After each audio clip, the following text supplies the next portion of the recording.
প্রত্যেকটি কুরআনুল কারীমের আয়াত তেলাওয়াত শেষ হবে যখন আমি আমার শাহাদাত আঙ্গুলে দিয়ে আপনাদের ইশারা দিব, তখন আমার শাহাদাত আঙ্গুলের ইশারা পাবেন যখন দুই হাত উঁচু করে আল্লাহু আকবারের আওয়াজটা দিবেন, তখন এই কর্মসূচি চলতেই থাকবে ততক্ষণ, আখিরি মোনাজাত হবে না যতক্ষণ।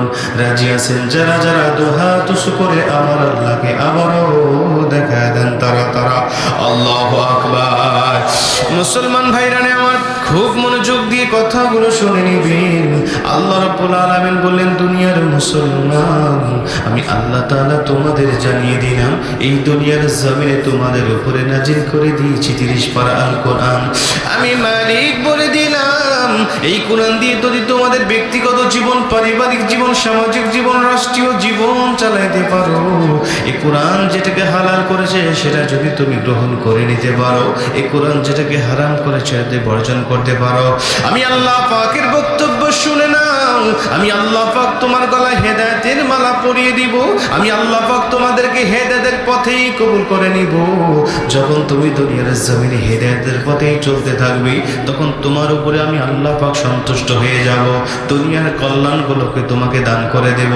এমন তো অবস্থায় যখন তুমি দুনিয়ার থেকে বিদায় নিয়ে চলে যাবে, আমি আল্লাহ পাকের বক্তব্য হলো জান্নাতের জন্য তোমাকে কিয়ামত পর্যন্ত অপেক্ষা করাবো না, তুমি কবরে যাওয়ার সঙ্গে সঙ্গে তোমার কবরটাকে জান্নাতের বাগান হিসাবে কবুল করে নিব। জোরে কোন সুবহানাল্লাহ। আরে মুসলমান বন্ধু আমার, খুব মনোযোগ দিয়ে কথাগুলো শুনে নেন। আল্লাহর নবী বলেন, যখন মুমিনেরা দুনিয়ার থেকে বিদায় নিয়ে চলে আসে, আল্লাহ পাক তাদের কবরটা জান্নাতের বাগান বানায় দেয়। কিন্তু মুমিনের ঈমানটাকে বিবেচনা করে, মুমিনের ঈমানের কোয়ালিটি বিবেচনা করে এক এক রকম মুমিনকে কবরের মধ্যে এক এক রকম সার্ভিস দেওয়া হয়। আল্লাহর নবী বলে, কোনো ব্যক্তিকে কবরে যাওয়ার সঙ্গে সঙ্গে 3টা প্রশ্ন করা হয়, প্রশ্নের উত্তরগুলো মুমিন দিয়ে দেয়, এরপরে মুমিনের কবরটা জান্নাতের পরিবেশ করে দিয়ে ফেরেশতারা চলে আসে। নবীজি বলেন, আরেকটু আপডেট মুমিন যারা, আরেকটু আল্লাহ পাকের কাছে ভালো মুমিন যারা, এরা যখন কবরে যাবে, এদের কবরে কোনো প্রশ্ন পর্যন্ত করা হবে না, লা ইউসাল ফি কবরি, কোনো সওয়াল তাদের করা হবে না, ইল্লা ওয়াকাহুল্লাহু ফিতনাতাল কবর, ওদের কবরে কোনো ফিতনা দেওয়া হবে না, ডাইরেক্ট ওদের লাশটা কবরে রাখতে দেরি হবে, আমার আল্লাহ পাক তাদের কবরটা জান্নাত বানাতে দেরি করবে না। চলে কোন সুবহানাল্লাহ। মুমিনের লাশ কবরে রাখার সঙ্গে সঙ্গে নবীজি বলে তাদের কবরটা জান্নাতের বাগান হবে, এবং যারা বিশেষ আমল করে দুনিয়ার থেকে বিদায় নিয়ে চলে আসবে, আল্লাহ নবী বলে তাদের কবরে প্রশ্ন ছাড়া জান্নাত হয়ে যাবে, ফিতনা ছাড়া জান্নাত হয়ে যাবে, কোনো বিভ্রান্ত তাদেরকে করা হবে না। নবীজি বলেন, এরা কারা? শোনো, যারা দুনিয়ার থেকে বিদায় নিয়ে কিছু আমল করে চলে আসবে, এরা এই সমস্ত ফজিলতগুলো পাবে। নবীজি বলে, এমনও কিছু ইমানদার থাকবে যারা কবরের জগতে লাশটা রাখা হবে, আবার ফেরেশতারা যাবে তাদেরকে প্রশ্ন করার জন্য, কিন্তু প্রশ্নের উত্তর তাদের কাছ থেকে নেওয়া হবে না, ওদের জায়গায় অন্য কেউ কবরের প্রশ্নের উত্তরগুলো দিয়ে দিবে। জোরে কোন সুবহানাল্লাহ। নবীজি বলেন যে যখন মাইয়াতকে কবরে রাখা হয়, কিছু মাইয়াতকে প্রশ্ন করা হয় এবং তার উত্তরগুলো দিয়ে দেয়, আবার কিছু মাইয়াত থাকবে প্রশ্ন করা হবে না, ডাইরেক্ট কবরটা জান্নাতের বাগান হবে, আবার কিছু মুমিন থাকবে এদেরকে প্রশ্ন করা হবে কিন্তু উত্তর তাদের কাছ থেকে নেওয়া হবে না, উত্তর ওদের জায়গায়, মুমিনের জায়গায় আল্লাহ অন্য কারো মাধ্যমে উত্তরগুলো দেওয়ার ব্যবস্থা করে দেয়। সুবহানাল্লাহ। কেমনে? রাসূল সাল্লাল্লাহু আলাইহি ওয়াসাল্লাম বলেন, এদের মধ্যে এক প্রকার ইমানদার থাকবে যারা কবরে শুয়ে থাকার পরে ফেরেশতারা যাবে তাদেরকে প্রশ্ন করার জন্য। বুখারীর বর্ণনায় আসছে, আব্দু ইদা বুদিয়া ফি কবরি, মাইয়াতকে মাটি দিয়ে যখন তার আত্মীয় স্বজনরা জুতার ফিতার আওয়াজ করতে করতে চলে যায়, ঠিক সেই মুহূর্তে দুজন ফেরেশতা তার কবরে উপস্থিত হয় তাকে প্রশ্ন করার জন্য। কিন্তু কবরে গিয়ে দেখবে, কিছু ব্যক্তির কবরে গিয়ে দেখবে কবরের মধ্যে লাশ নাই, লাশ আর খুঁজে পাওয়া যাচ্ছে না। ফেরেশতারা অবাক, কি ব্যাপার? কিছুক্ষণ আগে ফুলান ইবনে ফুলান অমুকের সন্তান অমুক এই কবরে এসেছে, তার আত্মীয়রা এই কবরে রেখে গেছে, আমরা খবর পেয়ে আসলাম তাদেরকে প্রশ্ন করার জন্য, কিন্তু প্রশ্ন করব কাকে? তাকে তো খুঁজে পাই না। ফেরেশতারা তন্ন তন্ন করে খুঁজবেন, এপার ওপার করে খুঁজবেন, কিন্তু খুঁজে তাদেরকে পাবেন না। বলতে পারেন, হুজুর 3.5 হাত কবরে এতক্ষণ কেন খুঁজবেন? একবার তাকাইলে তো বোঝা যায় লাশ আছে কিনা আছে। নবীজি বলেন, মুমিনের কবর 3.5 হাত থাকে না, মুমিনের দৃষ্টি সীমানা পেরিয়ে আল্লাহ তার কবরটাকে প্রশস্ত করে দেয়। ফেরেশতারা দেখবেন লাশ নাই, গেল কোথায়? কিছুক্ষণ আগে রেখে গেল তার আত্মীয়রা এই কবরের মধ্যে। পাবেন না যখন, তাকিয়ে দেখবেন কবরের একটি কর্নারে একটা সবুজ আকৃতির বিশাল দেহের একটা পাখি এই কবরের মধ্যেই বসে আছে। ফেরেশতারা ওই পাখিকে উদ্দেশ্য করে ডাক দিবেন, পাখি ফুলান ইবনে ফুলান, অমুকের সন্তান অমুক কিছুক্ষণ আগে মারা গিয়েছে, এই কবরে তার আত্মীয়রা দেখে গেছে। আমরা খবর পেয়ে আসলাম তাকে প্রশ্ন করার জন্য, কিন্তু প্রশ্ন করবো কাকে, তাকে তো খুঁজে পাই না। তুমি পাখি, তাকে দেখেছো কি? পাখিটি বলবে, হ্যাঁ আমি তাকে দেখেছি। কোথায় দেখেছো? আরে সে তো আমার ডানার নিচে ঘুমাচ্ছে, আমি তাকে আরামের ঘুম, প্রশান্তির ঘুম পাড়িয়ে রেখেছি। খবরদার তোমরা জোরে কথা বলো না, বান্দার ঘুমের বড় ডিস্টার্ব হবে। আল্লাহ আমাকে তার সিকিউরিটি গার্ড হিসাবে নিযুক্ত করেছে।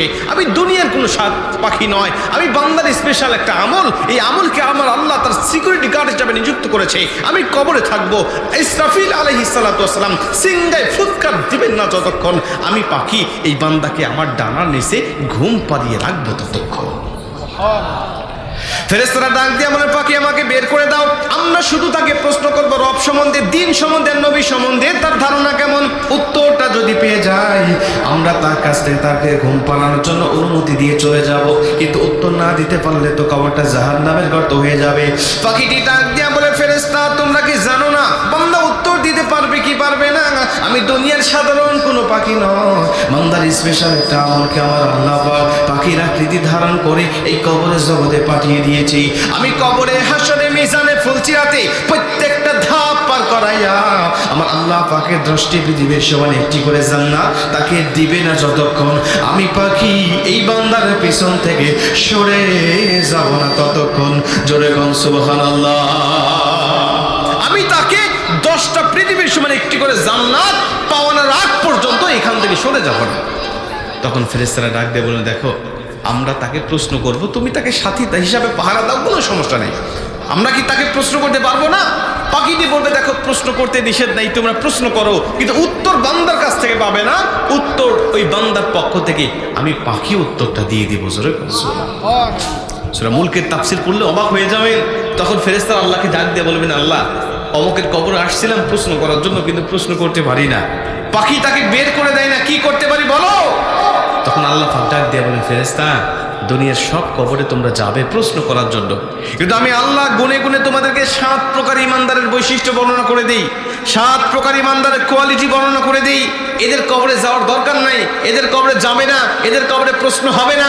আমি আল্লাহ পাক তোমাদেরকে ঘোষণা করে দিলাম, ওদের কবরে আমি আল্লাহ পাক, ওদের সাথে আমার চুক্তি ছিল, লা ইউসআল ফি কবরি, ওদের কবরে কোনো সওয়াল হবে না, ইল্লা ওয়াকাহুল্লাহু ফিতনাতুল কবর, ওর কবরে কোনো ফিতনা হবে না। তার সাথে আমার কমিটমেন্ট ছিল, তার সাথে আমার চুক্তি ছিল, ওর জান্নাতে যাওয়ার জন্য শুধু বাধা ছিল একটা, ওই বাধার নাম হলো মরণ। ও মরে নাই বিধায় জান্নাতে যায় নাই, ওর মরণ যখন হয়ে গেছে ও সরাসরি জান্নাত পেয়ে গেছে। সুবহানাল্লাহ। প্রিয় ভাই, রাসূল সাল্লাল্লাহু আলাইহি ওয়াসাল্লাম বলেন, উম্মত শোনো, এই 7 প্রকার ইমানদার কারা? প্রথম নম্বরে এই পাখিওয়ালা। এই পাখি কে জানো? এটা দুনিয়ার একটা আমল। বান্দা প্রতিদিন ইশারার নামাজের পরে একবার করে সূরাতুল মুলক তেলাওয়াত করেছে। এই সূরা মুলকটাকে আল্লাহ পাক পাখির আকৃতি ধারণ করে কবরে তার সাথী হিসাবে লাগায়া দেয়। কবরে, হাসরে, মিজানে, ফুলসিরাতে প্রত্যেকটা জায়গায় এই সূরা মুলক তাকে বিপদ আপদ বালা মুসিবত থেকে হেফাজত করে জান্নাত পর্যন্ত তার সাথেই থাকবে। জোরে কোন সুবহানাল্লাহ। আমরা এই আমলটা করতে পারি না সকলেই। সূরা মুলক আমরা মাত্র 30টা আয়াত বিশিষ্ট একটি সূরা, আমরা নিয়ত করলে আমরা প্রতিদিন একটা এই সূরাটা আমরা কিন্তু পড়তে পারবো। আমরা প্রতিদিন একটা করে আয়াত মুখস্থ করলেও পুরা 1 মাসের মধ্যে আমাদের সূরা মুলক মুখস্থ হয়ে যাবে। আপনি যখন এই আমলটা করবেন, কবরে যাওয়ার পরে এই ফলাফলটা নিজের চোখে দেখে আপনি সন্তুষ্ট হয়ে যাবেন। আল্লাহ আমাদের আমলটাকে সহজ করে দিন। জোরে করে আমিন।